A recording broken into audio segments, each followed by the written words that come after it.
Darryl, why is it that as believers, or just as people in general, why is it that fear is such a natural emotion to experience, but we have to learn the emotion of love?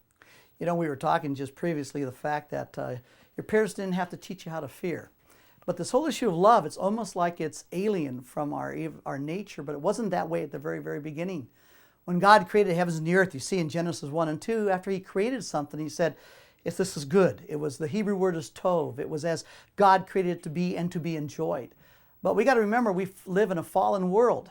And so even though we bear the image of God, it is tainted in the sense that we now live in a world that basically is dangerous and threatening. And therefore, it's our human nature to be fearful because we have this drive for survival. And yet, when the Bible says God is love, it's an interesting thing that the word love is a predicate nominative. I know that's impressive, but all that means is that the verb is. Love is something not just God does, but love is something that God is. It describes who God is. And what it basically means is this: God values what He creates, no matter how it turns out. So if you remove God from the equation, then there is no inherent worth. It's all based on performance. And if you don't perform well, you get punished, and therefore it's our nature to fear that.